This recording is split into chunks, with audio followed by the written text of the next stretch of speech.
Hi there. I'm really excited to tell this story, and it's the story of an adventure I had with Ingrid Jeske.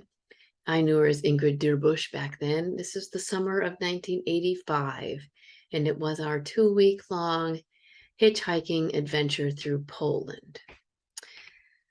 The story at the time was the biggest adventure of my life, and now almost 40 years later, it remains that. I've wanted to share the story for years. I have a whole bag full of slides and the airmail letters that I wrote at the time. Unfortunately, some of the documentation has been lost, the names of people that I met then. However, I'm just going to sit here and talk to you about it and just share the crazy, wild things that happened to us and the wonderful people we met along the way and the adventures that we had. And I'm not even sure what day of the month it was. It was towards the end of July in 1985. It was shortly before the end of my time at the University of Bonn. And Ingrid was from Gliwice in Silesia, which I think in English is Silesia, in the southern part of Poland. It was an area that was formerly Germany. So we bought plane tickets from Cologne to Poznan, and then we had a return ticket from Poznan to Cologne. And other than that, we had nothing except a zest for adventure. We went prepared to barter. We brought with us nylons, chocolate, coffee, because there was the official economy, the communist economy, there was the black market economy, and we did have some West German mark, but we didn't have a ton of money. And then there was the bartering that you could do, which we hoped to do for places to stay. We also were delivering mail to people on our route. And what we had planned was to go to Poznan and to hitchhike south to Gliwice, and from there visit the Shrine of the Black Madonna at Częstochowa. And Ingrid wanted to visit the family of Heinz, who was her former boyfriend. And she'd never met them, and they were no longer a couple, but she wanted to travel out into the farm where they lived to meet them. And so we did that. That was an amazing day.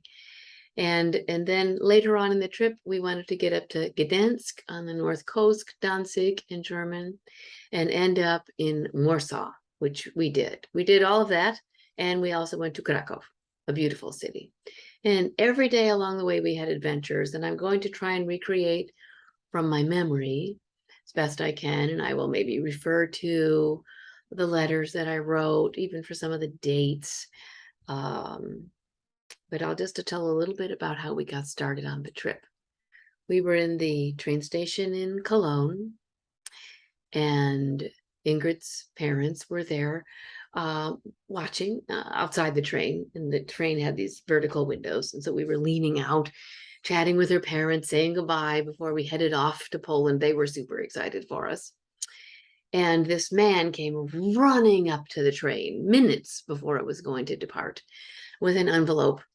And he asked us where we were going, and if we were going to Poznan, if we could please deliver the medicine to his father. And he had his name and address. And he knew that if he sent the medicine in the mail, it might never be delivered. The mail was highly censored at that time. Letters were redacted before they arrived or just never made it. And so he'd gotten him his medicine in the West, and his dad was sick. So we were like, sure, we'll deliver it. And we're going to get off right in Poznan. Thus began our trip. And we had a mission. On the way to Poznan, we stopped.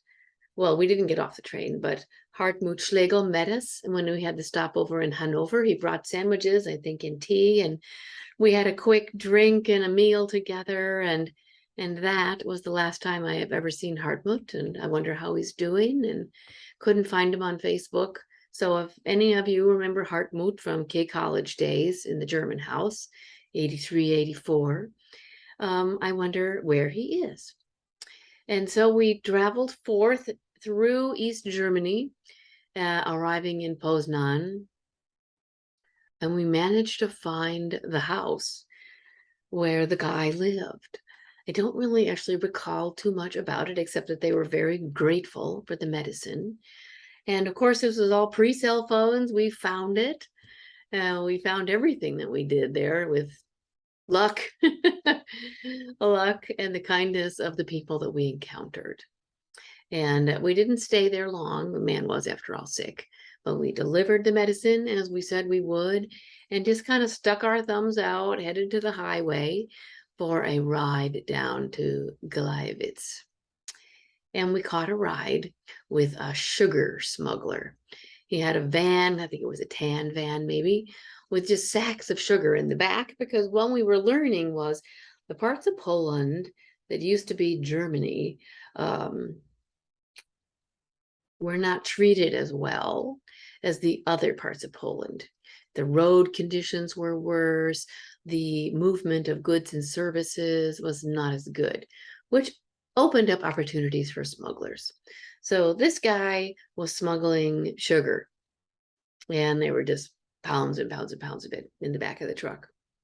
And he was kind enough, he drove us all the way to the door of Ingrid's cousin's house, where we were greeted warmly and with great joy. It had been years since Ingrid was in Poland. And they had one telephone, I think, for the whole family and the neighbors. So I will have to look up their names. And when I come back to do my next video, I'll have a little more details about her cousins in Gleiwitz and our stay there. Thanks so much for joining me as I get to share with you this huge adventure of my life. Stay tuned for round 2. Bye-bye.